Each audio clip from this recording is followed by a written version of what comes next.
Porque la historia se lee, se escucha, se vive. Radio Educación y el Instituto Nacional de Estudios Históricos de las Revoluciones de México presentan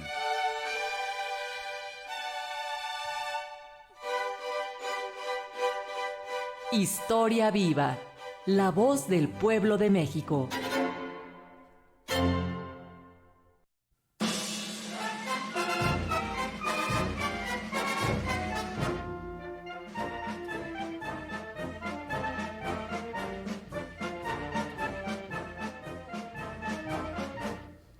Gente querida, es un placer poder saludarles desde este espacio de Historia Viva, la voz del pueblo de México, el programa de Radio Educación y el Instituto Nacional de Estudios Históricos de las Revoluciones de México. Yo soy Natalia Luna y les invito a que nos acompañen durante la siguiente hora porque hoy tenemos una efeméride muy importante. Se están cumpliendo 110 años de la entrada del ejército de Emiliano Zapata y de Francisco Villa a la Ciudad de México. Específicamente, un 4 de diciembre, como un día como hoy, fue cuando se reúnen tanto Emiliano Zapata y Francisco Villa por primera vez en Xochimilco, y son 2 días después, un 6 de diciembre, que ambos generales desfilan por la cabeza de sus ejércitos por la Ciudad de México. De esto estaremos platicando, por supuesto, en compañía del doctor Felipe Ávila, titular del INERM y de este espacio. Felipe, bienvenido. Gracias, Natalia. Esta tarde tendremos un episodio muy emocionante y de gran repercusión para el destino de la Revolución Mexicana y de nuestra Ciudad de México, que, como ya le decía hace unos momentos a todo nuestro auditorio, ocurre en los primeros días de diciembre de 1914, Felipe.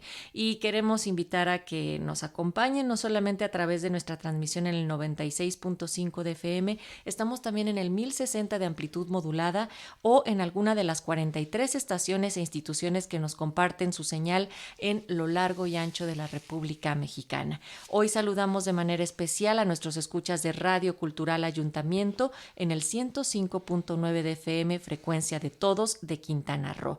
Y también saludamos a nuestras audiencias a través de Facebook, X y YouTube, tanto de Radio Educación como por las redes del INERM. Bien, Felipe, pues hay que recordar brevemente que hicimos un programa dedicado a este mismo tema hace un año. Ustedes pueden consultarlo en el portal de Radio Educación y del INERM también. En esa primera entrega que dedicamos a la entrada de Zapata y Villa a la Ciudad de México, poníamos mucho contexto con respecto a qué pasaba al interior de cada uno de estos ejércitos, de las 3 propuestas que se habían gestado también a partir de la traición y la muerte de Madero, pero también en esta ocasión nos parecería importante empezar por la aseveración del inolvidable Adolfo Gili, que afirmaba que el Pacto de Xochimilco fue la hazaña histórica de los campesinos mexicanos que, aún sin saberlo, eran en ese mes de diciembre de 1914 la punta más alta de la revolución en todo el mundo, y que la ocupación de la Ciudad de México fue uno de los momentos más hermosos de la Revolución Mexicana. ¿Qué pensamientos se desatan a partir de estas reflexiones de Gili? Yo estoy totalmente de acuerdo con lo que escribió Adolfo Gili. Yo creo que la ocupación de la Ciudad de México por los ejércitos campesinos, sobre todo de Emiliano Zapata y de Francisco Villa, representa el punto más alto de la Revolución Mexicana. Significa la fase de mayor fuerza, de mayor control militar, territorial, de mayor dominio de sus respectivas zonas. Y creo que es un acontecimiento histórico porque nunca antes ni nunca después una revolución campesina en ascenso ha sido capaz de ocupar la Ciudad de México, la capital de la República, y además de instaurar en Palacio Nacional a su propio gobierno, al gobierno de la Soberana Convención. Ni antes ni después una revolución campesina ha tenido esa capacidad. Ha habido infinidad de levantamientos campesinos, de rebeliones, de movimientos de protesta. Pues el último que nosotros conocimos fue la insurrección neozapatista en 1994. Y pues comparemos nada más estas dos ocupaciones, los campesinos zapatistas y villistas ocuparon varias veces la Ciudad de México, tomaron el control de sus respectivos estados, de Morelos, de Guerrero, de Puebla, de Tlaxcala, de el Estado de México, de parte del Distrito Federal los zapatistas y de Chihuahua y de Durango los villistas. Es decir, tuvieron en su poder en esta etapa de 1914, fines de 1914, comienzos de 1915, más de una tercera parte de la República Mexicana en su poder. El ejército neozapatista pues nunca fue capaz ni siquiera de mantener en sus manos Ocosingo, la cabecera municipal que había atacado el 1 de enero de 1994 junto con otros municipios de la Lacandonia chiapaneca, de los Altos de Chiapas. Hicieron irrupción en San Cristóbal de las Casas, pero inmediatamente fueron desalojados. Entonces, nada más para comparar esto, la dimensión de la hazaña que lograron los villistas y los zapatistas en 1914 no tiene parangón ni antes ni después. Y en ese momento también Adolfo tiene mucha razón, porque no solamente es el punto más alto de la Revolución Mexicana y de la historia de las rebeliones populares en toda nuestra historia nacional, sino que en 1914 esa es, digamos, la punta de lanza de la Revolución Mundial, porque todavía no pasa la Revolución de octubre de Rusia, en donde los bolcheviques toman el poder.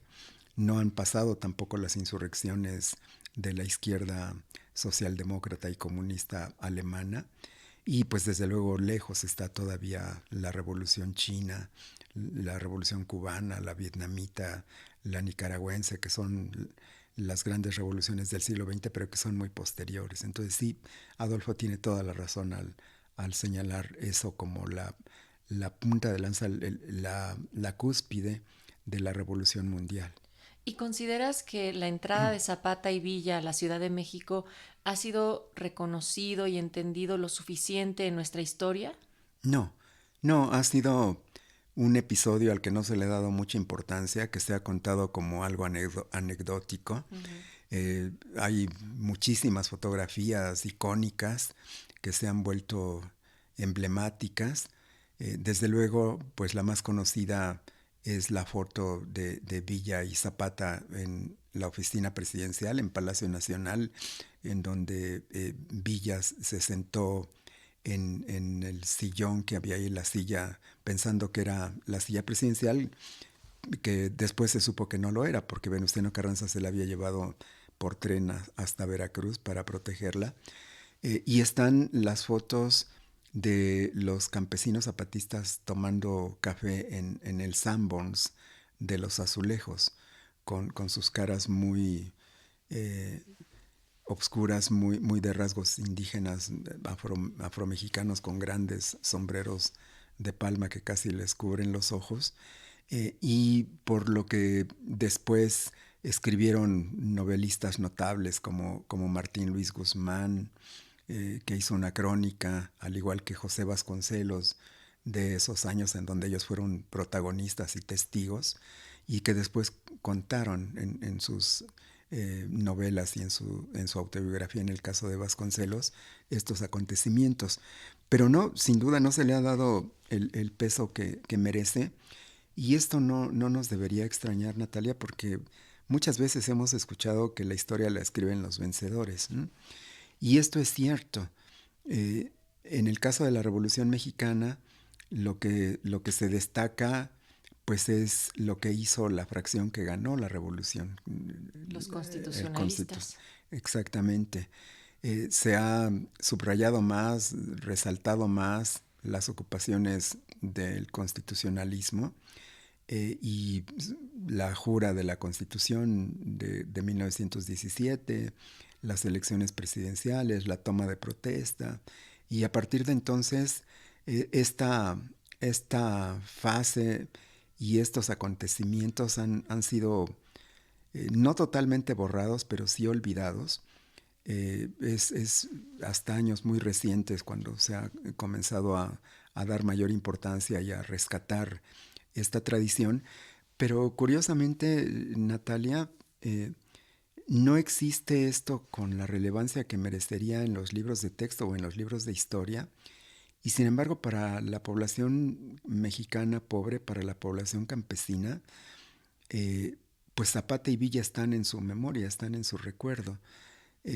Quizá no viene a su cabeza esta ocupación de Palacio Nacional, quizá no todos lo saben, no todas lo saben, pero, pero sí Villa y Zapata están muy presentes en su memoria, en su imaginario colectivo, en su experiencia, en su ideología, en su práctica. Son un referente, no han dejado de ser un referente, y de eso pues justamente estamos hablando de algo que pasó hace 110 años.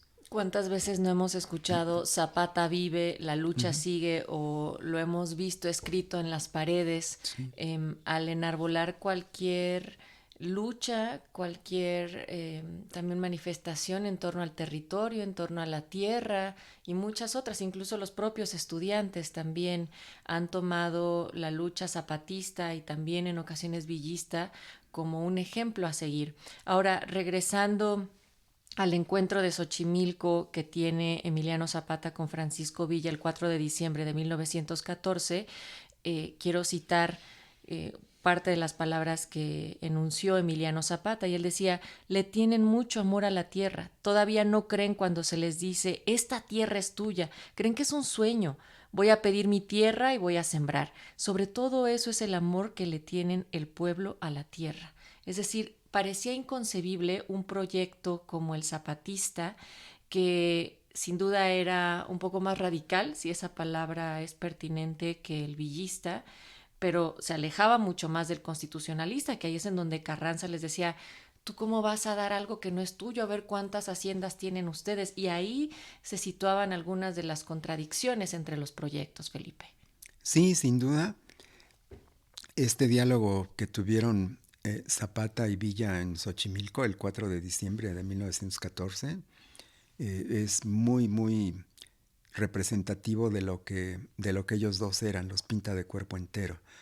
Son las únicas palabras que conocemos de ellos, eh, tal y como hablaban, porque por fortuna había un ayudante de Roque González Garza, que era uno de los principales asesores de Francisco Villa, que sabía taquigrafía y que estuvo presente en la reunión y que rescató toda la conversación que tuvieron Villa y Zapata, y que después fue reproducida y aparece en muchos libros, en muchos eh, escritos que han rescatado la memoria documental. Creo que quien primero lo sacó a luz fue Manuel González Ramírez en documentos históricos de la Revolución Mexicana, en donde aparece completa la transcripción de esa entrevista. Y es una entrevista maravillosa, porque son dos jefes campesinos hablando sin tapujos, eh, con una gran sinceridad y sencillez, con su habla campesina, que no es para nada un habla rebuscada, no es un discurso de una gente con estudios universitarios, abogados, en fin, que es el lenguaje en el que estamos acostumbrados a comunicarnos, a leer y a expresarnos. Es un habla sencilla, con giros lingüísticos muy característicos de las regiones de donde provenían, pero lo más importante es lo que esa plática refleja. Y esa plática lo que refleja es cómo entendían Villa y Zapata la revolución, qué es lo que querían con la revolución. Y en los dos está clarísimo que lo que los une es el anhelo agrario, el anhelo de que los pueblos y comunidades campesinas recuperen sus tierras y que las puedan trabajar. Y además, la otra cosa que los identifica en ese diálogo es que ellos se conciben a sí mismos como servidores del pueblo, como gente que tiene bajo su responsabilidad no fallarles, no traicionarlos, cumplirles, y que lo que ellos tienen que hacer es formar un gobierno que esté al servicio de la gente. Y ellos se conciben a sí mismos como los guardianes de esa encomienda. Es muy significativo que ellos no quieren ocupar la silla presidencial y lo podían haber hecho. Por supuesto que Villa, si hubiera querido, se hubiera quedado como presidente de la República en ese momento. Había sido ya gobernador de Chihuahua un mes, en diciembre de 1913. Era el jefe militar más poderoso en ese momento. Tenía todo a su alcance para hacerlo. Nunca le pasó por la cabeza. Siempre pensó que le quedaba muy grande, que él no estaba para eso y que eso lo tenían que hacer los intelectuales. Y Zapata menos. Zapata era una especie como de anarquista empírico que más bien le tenía desconfianza al poder, que más bien quería que la silla presidencial no existiera y que se quemara, y que en la práctica zapatista fueron los más opuestos a la concentración del poder en una sola persona, porque ellos creían que el poder corrompe y que lo mejor era que el poder estuviera repartido y que los servidores públicos hicieran lo que la gente les mandara. Esta consigna que hizo tan famoso el Ejército Zapatista de Liberación Nacional de mandar obedeciendo, que mucha gente pensó que era una gran originalidad, en realidad viene de Emiliano Zapata y el zapatismo. Eso que es como una regla de oro, de hacer lo que la gente quiere y lo que la gente manda, y que precisamente los jefes están para obedecer a quienes los pusieron ahí, viene del zapatismo original. Y eso queda muy claro en el diálogo que tuvieron Zapata y Villa en Xochimilco. Pues si te parece, Felipe, audiencias, vamos a escuchar solamente un fragmento de este diálogo entre Francisco Villa y Emiliano Zapata el 4 de diciembre de 1914.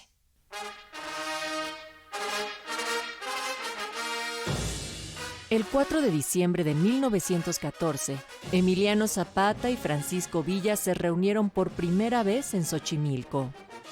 2 días después, el 6 de diciembre, ambos generales desfilaron a la cabeza de sus ejércitos por la Ciudad de México y entraron a Palacio Nacional, donde instauraron el gobierno emanado de la Convención Revolucionaria, dando inicio a una nueva etapa en la Revolución Mexicana. Presentamos algunos fragmentos del encuentro sostenido entre Villa y Zapata en Xochimilco.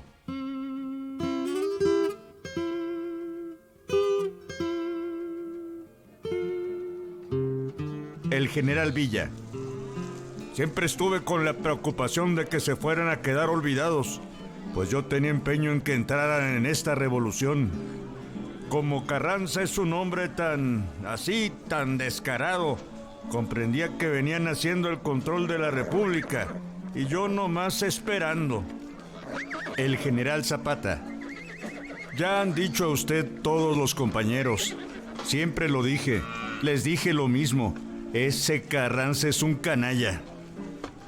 Villa: son hombres que han dormido en almohada blandita.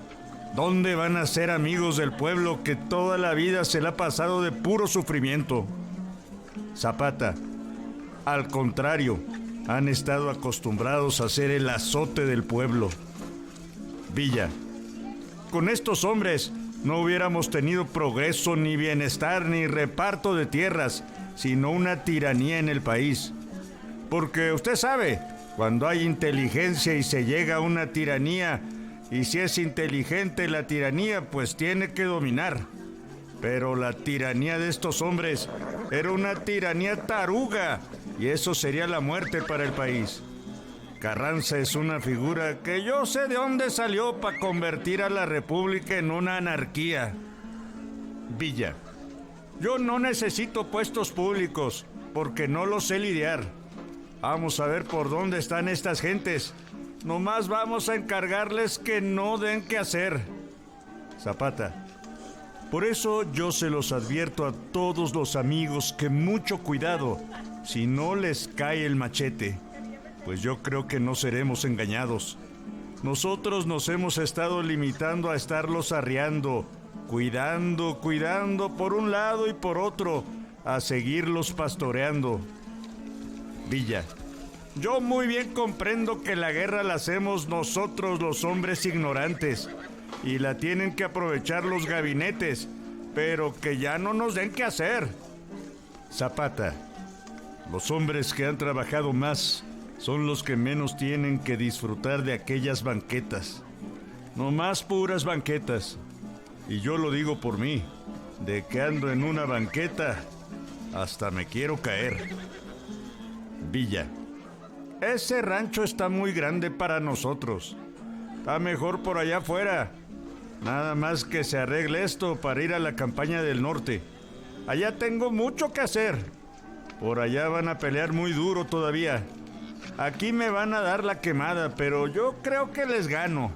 Yo les aseguro que me encargo de la campaña del norte.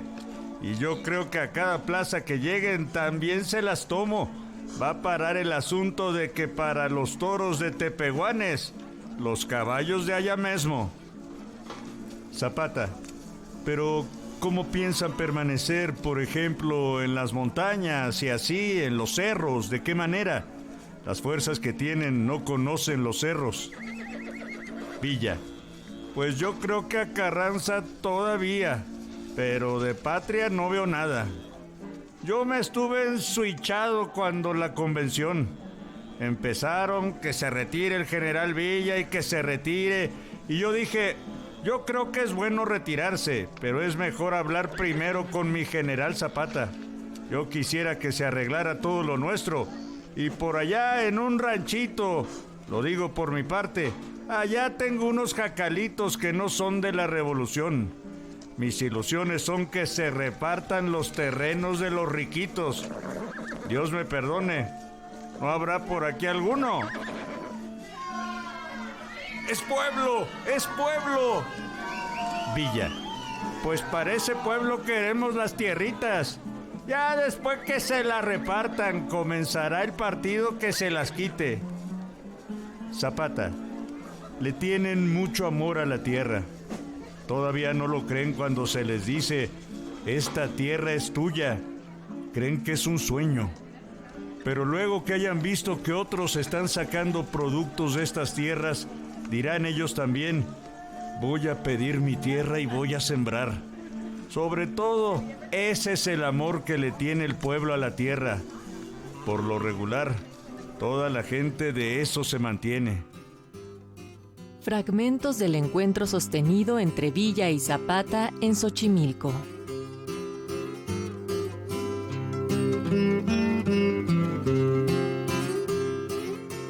Estamos recordando y conmemorando el 110 aniversario de este encuentro. 2 días después, un 6 de diciembre de 1914, la entrada de los ejércitos de Zapata y de Villa a la Ciudad de México.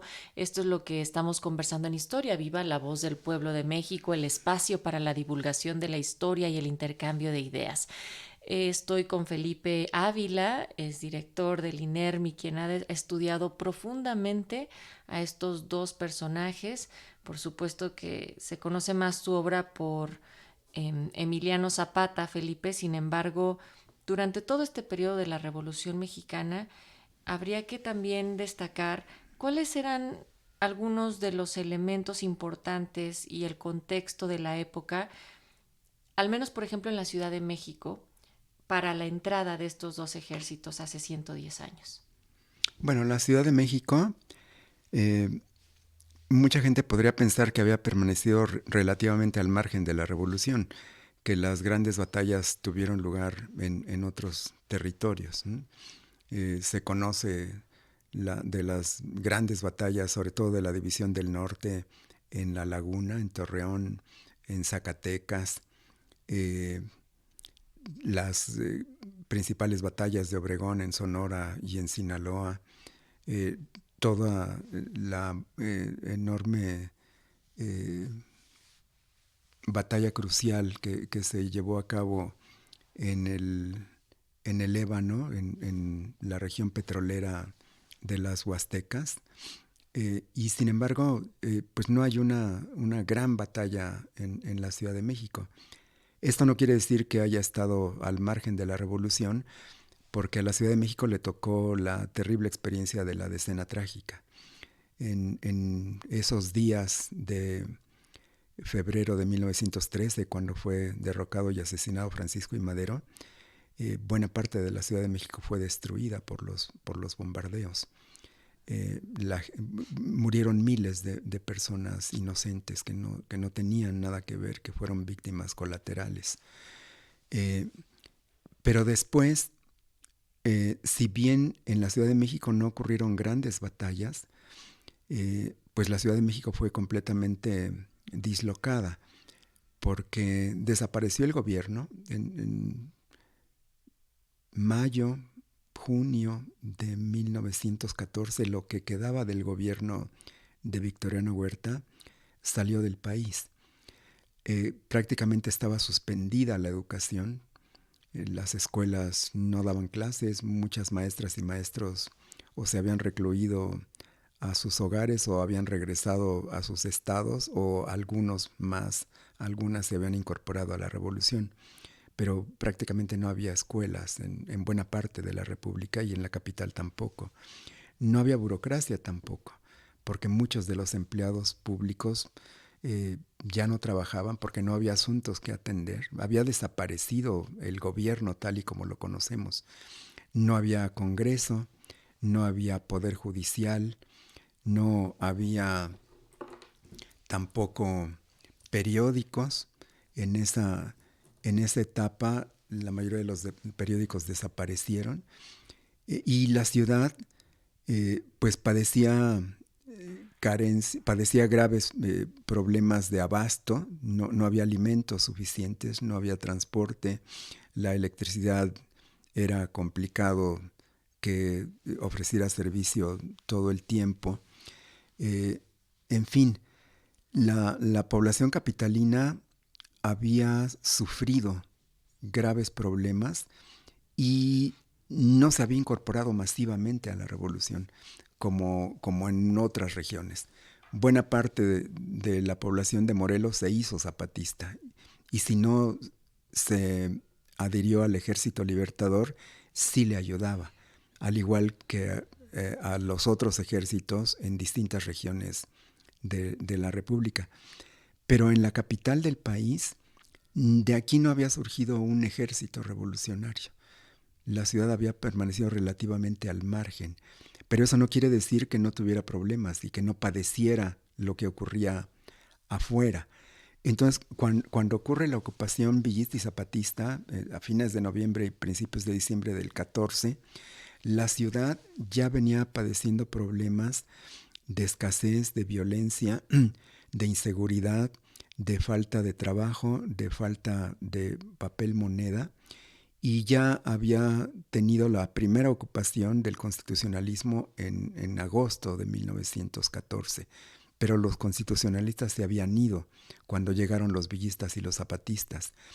Los villistas y los zapatistas estuvieron aquí desde fines de noviembre hasta mediados de febrero de 1915, y después salieron y llegaron otra vez los constitucionalistas, y luego regresaron los zapatistas, y luego volvieron los constitucionalistas, y ya no se fueron. La Ciudad de México cambió de manos durante 8 meses, y la población capitalina padeció terriblemente esos meses, porque fue objeto de una terrible disputa por los bandos que estaban enfrentados y que estaban tratando de definir quién iba a ser la corriente triunfadora de la revolución. Quiero referirme nuevamente a la cápsula que les hemos presentado, en donde se da este diálogo entre Villa y Zapata, y más allá también de los sueños y aspiraciones que tenía cada uno de estos generales para su pueblo, Felipe, ¿cuáles fueron algunos de los acuerdos por los que se conoce el Pacto de Xochimilco y ya después la consecuente entrada de los ejércitos a la Ciudad de México? En Xochimilco se selló la alianza político-militar entre la División del Norte y el Ejército Libertador del Sur. está escrito a lo que se comprometieron Villa y Zapata.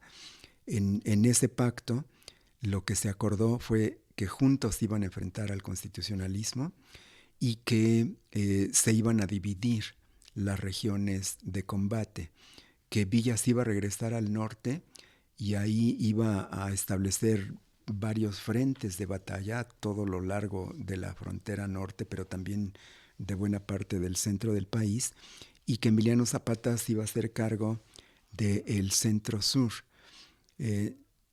que por lo tanto Villa se regresaría a Torreón y luego a Chihuahua, y Zapata atacaría el puerto de Veracruz, que era donde se había refugiado Venustiano Carranza con buena parte del ejército constitucionalista. Acordaron sostener al gobierno de la convención, los dos, pero acordaron también que como el villismo era mucho más fuerte militarmente y el zapatismo no, que el villismo le proporcionaría pertrechos militares al zapatismo para que pudiera enfrentar con éxito a Venustiano Carranza y Álvaro Obregón en Veracruz o donde se dieran los combates. Emiliano Zapata lo primero que hizo fue tomar la ciudad de Puebla y de Puebla avanzar hacia Orizaba y Córdoba, pero ya no pudo seguir avanzando porque Villa no pudo cumplir con la oferta de darle todos los pertrechos militares que necesitaba. Y los planes militares de Francisco Villa también se tuvieron que modificar porque no contaba con que se le iba a abrir un nuevo frente de batalla en el Bajío y en Jalisco. Entonces Villa tuvo que dividir en 4 frentes a la División del Norte para atacar 4 regiones que eran fundamentales y estratégicas para él, porque eran fuentes de recursos que le urgían a Francisco Villa porque ya no tenía con qué comprar material de guerra en Estados Unidos. La División del Norte estaba exhausta económicamente y ya no tenía que vender para comprar armamento. Ya se había acabado el ganado de Chihuahua, la minería estaba suspendida y todo el algodón de la laguna también ya la había vendido a Estados Unidos. Ya no tenía otra mercancía que ofrecer para poder comprar armas. Y en cambio, el constitucionalismo tenía el petróleo de las Huastecas, tenía el enequén de Yucatán, tenía el carbón y los metales de Coahuila, pero además controlaba a Veracruz, que era el principal puerto de importación y exportación, y algunas de las principales fronteras de las aduanas fronterizas.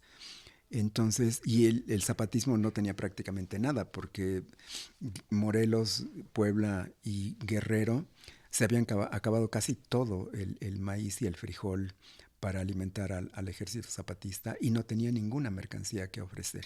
Y estas fueron las condiciones que tuvieron que enfrentar posterior a esta fecha que el día de hoy les estamos también relatando. Felipe, quisiera volver a la Ciudad de México como protagonista y escenario principal de la entrada de estos 2 ejércitos, porque hay crónicas, hay películas y fotografías que también dejan un testimonio invaluable de la entrada de los ejércitos revolucionarios a la Ciudad de México. También sabemos que, digamos, la Ciudad de México había estado informada únicamente por la prensa sobre estos 2 ejércitos y la imagen que pintaban era de unos salvajes, que eran crueles, bueno, le temían a Zapata y también a Villa en algún sentido. Sin embargo, ¿cómo es esa apoteosis popular capitalina, ese terror de algunas clases altas y poderosas, pero también el contraste cuando ven desfilando a ambos ejércitos y las imágenes que cada uno de ellos representaba? Sí, Natalia, tienes razón. La población capitalina conocía a Villa y a Zapata por lo que los periódicos les contaban, por las leyendas negras que se habían construido alrededor de estos personajes. A Zapata desde 1911 se le conocía como el Atila del Sur y los periódicos se habían regodeado haciendo escarnio, burla de su barbarie. Se le pintaba como una fuerza desatada de la naturaleza que atentaba contra la civilización, entre comillas. Y Villa no tenía mejor reputación. A Villa se le conocía como un bandido, como un desalmado, como un asesino, como un sanguinario. Se decía que violaban a las mujeres, que mataban a las personas, que ejecutaban a todos sus adversarios, que no tenían bandera política. Había una situación de desconocimiento, pero además de gran prejuicio acerca de los villistas y de los zapatistas, y buena parte de la población capitalina les tenía miedo. Y sin embargo salieron a las calles cuando entraron triunfalmente el 6 de diciembre y se maravillaron, quedaron asombrados por ver a los campesinos zapatistas, indígenas y afromexicanos humildes, con algunos de sus jefes montados en briosos caballos, pero que en general representaban a sectores campesinos pobres, humildes, sencillos, con una indumentaria muy elemental de manta. Y en cambio, los ejércitos norteños pues eran mestizos, eran blancos, eran más altos, estaban mucho mejor uniformados, traían mucho más caballos de gran talla, con un muy poderoso y ostensible armamento. La población, entre maravillada y asombrada, se volcó hacia las calles y los recibió de manera entusiasta, porque además estaban molestos y fastidiados, agraviados por la anterior ocupación constitucionalista de las semanas previas, y las crónicas hablan de un recibimiento apoteósico, con miles de gentes a lo largo de las calles. Desfilaron por Paseo de la Reforma, por lo que es Avenida Juárez, por lo que entonces era la Avenida de San Francisco y de Plateros, que Villa precisamente le cambió el nombre a esa calle y le puso la calle de Madero, de Francisco y Madero. Y que incluso él coloca, ¿no?, la placa ahí precisamente. Subida en una escalera. Y además era observar a más de 60,000 hombres estar desfilando por las calles de la ciudad, Felipe. Sí, y bueno, las iglesias tocaron a repique sus campanas, hubo cohetes, hubo serpentinas, confeti, gritos, entusiasmo. Y además de ese espectáculo, que pues por todo lo que se ve, porque además hay videos pequeños de esa entrada, vemos a Villa y a Zapata al frente de sus ejércitos sobre sus caballos desfilando.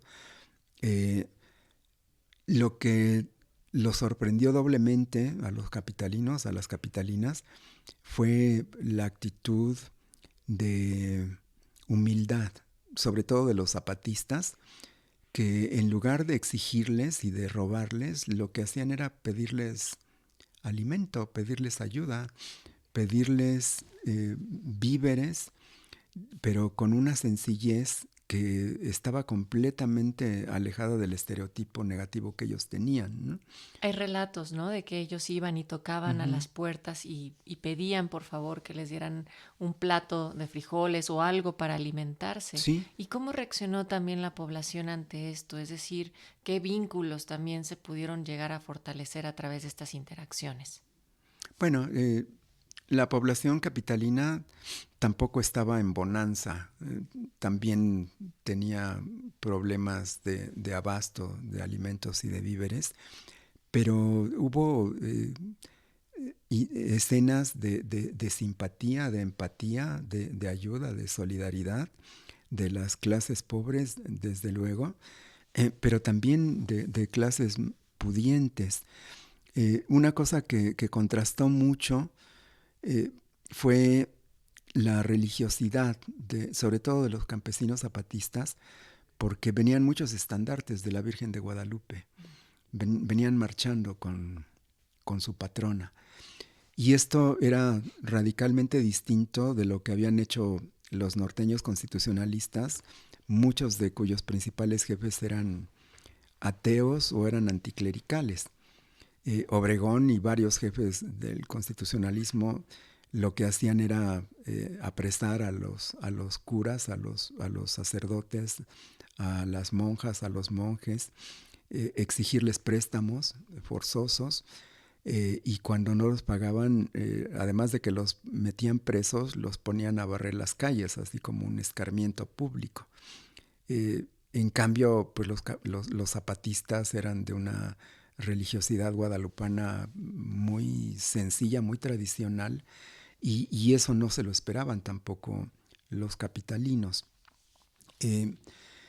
Algo que ocurrió también muy pronto es que de repente la ciudad se quedó inundada por 50,000 o más personas armadas que no eran de aquí y que tenían necesidad de comer, que tenían necesidad de agua, tenían necesidad de dónde dormir, pero también dónde poner a sus caballos y cómo alimentar a sus caballos. La población de la ciudad no estaba preparada para eso. Y el gobierno de la convención se dio a la tarea de tratar de garantizar ese abasto. En la ciudad no había, había que traerla de fuera. Se comenzó a traer del Estado de México, sobre todo, cargamentos de maíz y de frijol, pero también de forraje para los caballos. Y sin embargo no fue suficiente.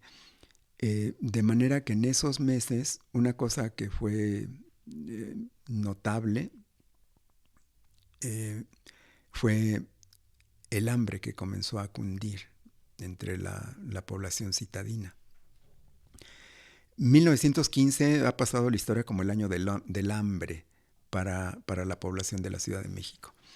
Si la decena trágica había sido terrible por el terror, por la destrucción y por las muertes, por la violencia de los enfrentamientos, 1915 fue la época de la escasez, de la carestía, de la insuficiencia de alimento, en donde la gente tuvo que salir a buscar qué comer a los montes, a los cerros. Hay crónicas de la época también donde lo que se relata es estos esfuerzos desesperados de las familias capitalinas por conseguir agua, por conseguir quelites, por conseguir verdolagas, por conseguir cosas con las cuales alimentar a sus familias, ¿no?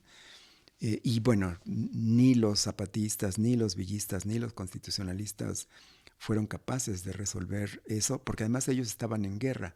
Su prioridad era la guerra. Y entonces, por ejemplo, buena parte del abasto, sobre todo en la capital de la República, pues se hacía por tren. Los trenes estaban dedicados de tiempo completo a transportar tropas, a transportar caballos, a transportar forrajes, a transportar médicos y enfermeras, a transportar heridos.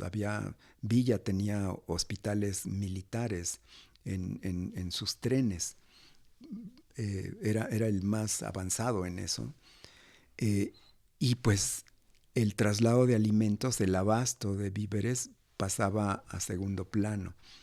Y a pesar de eso, el gobierno de la convención y los jefes zapatistas y villistas, mientras estuvieron aquí, trataron de aliviar esa necesidad para la población capitalina y también para las tropas que habían llegado como externos, ¿no? Pero fueron esfuerzos insuficientes y por eso en la memoria de la ciudad quedó 1915 como el año del hambre. ¿Qué se logra durante la estadía de Emiliano Zapata y de Francisco Villa en la Ciudad de México? Pues se logra sobre todo el simbolismo de haber tenido en sus manos a la capital de la República, de haber establecido aquí su gobierno, de haber sellado aquí el pacto de la alianza política y militar entre el villismo y el zapatismo, y de haber delineado aquí la estrategia militar para enfrentar al constitucionalismo. Y sin embargo la ocupación duró muy poco. Villa salió a mediados de diciembre, estuvo escasas 2 semanas aquí. Zapata estuvo un poco más, casi un mes, pero se dirigió a organizar la batalla por Puebla, por la capital poblana. Y Zapata ya no regresó, Villa tampoco, fue la única vez que estuvieron aquí en la ciudad. Bueno, la convención sí duró más tiempo. La convención estuvo aquí hasta buena parte de febrero de 1915, después tuvo que salir, regresó pocas semanas después y en junio volvió a salir para no regresar más, porque fue justamente cuando perdieron la guerra contra el constitucionalismo, pero en otras regiones.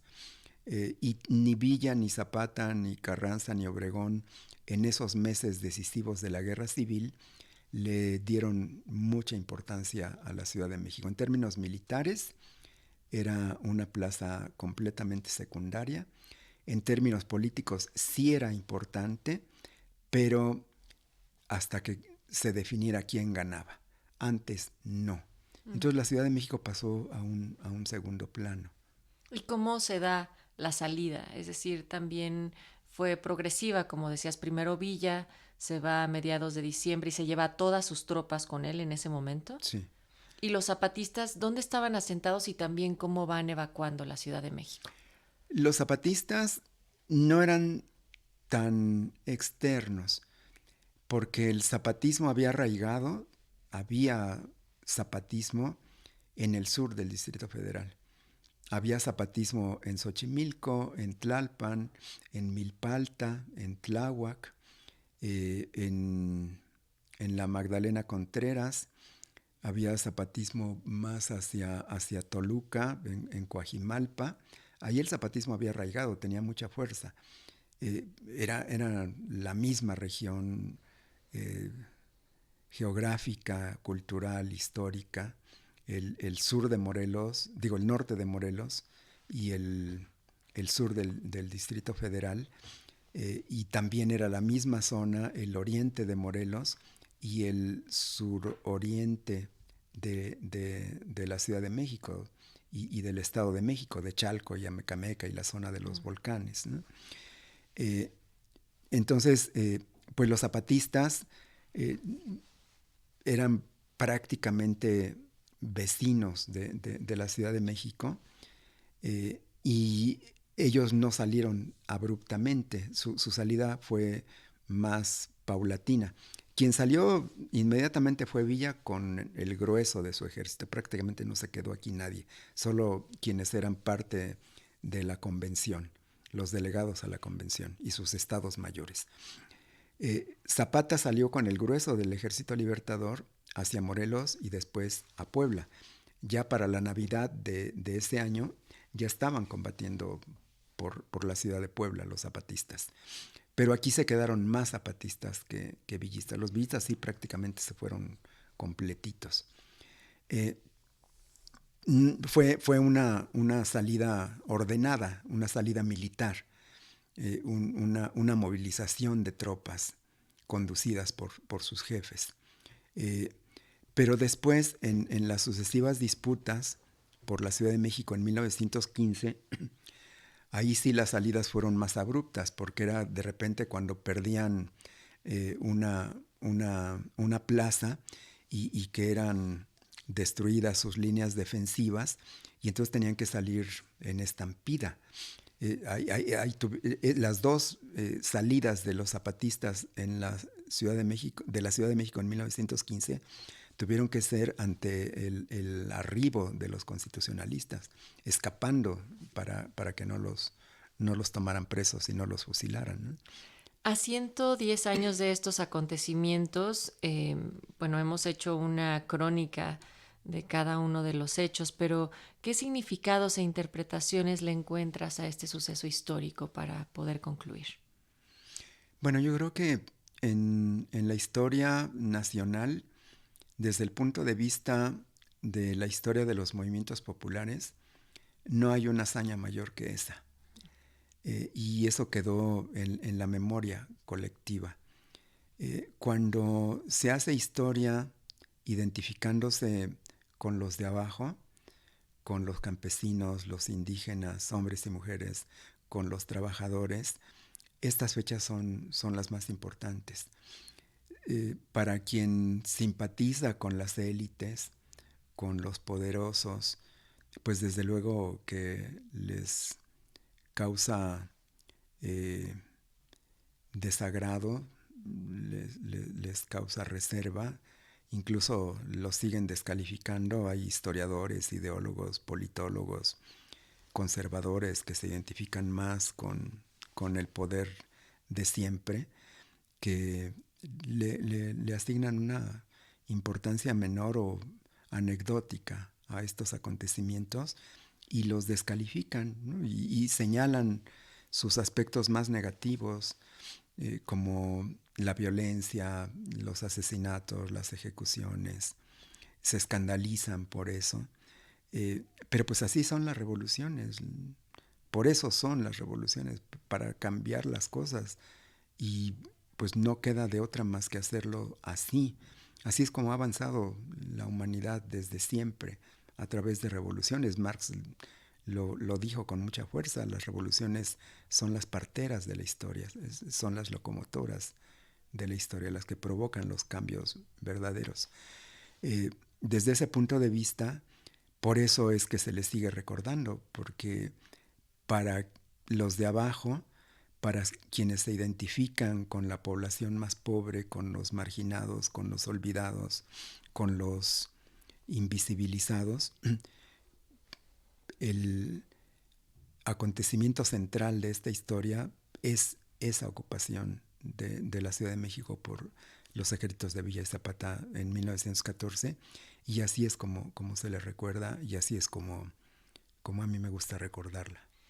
Que este espacio también sirva para, si es que no lo conocían ustedes, sepan de este acontecimiento fundamental para la historia de nuestro pueblo mexicano. Muchísimas gracias, Felipe Ávila, por una vez más compartir tus conocimientos tan generosamente. Gracias, Natalia. Gracias a ustedes por brindarnos sus oídos y su atención. Nos encontramos aquí en Historia Viva el próximo miércoles en punto de las 13:05.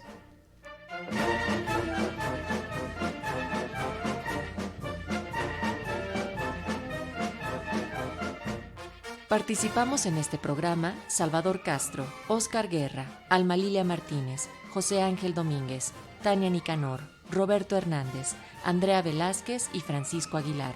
Soy Natalia Luna en una producción de Mario Ledesma.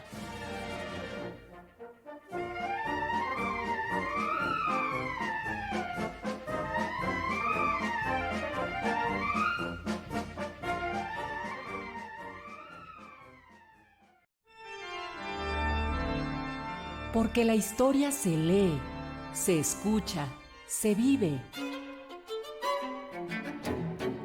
Radio Educación y el Instituto Nacional de Estudios Históricos de las Revoluciones de México presentaron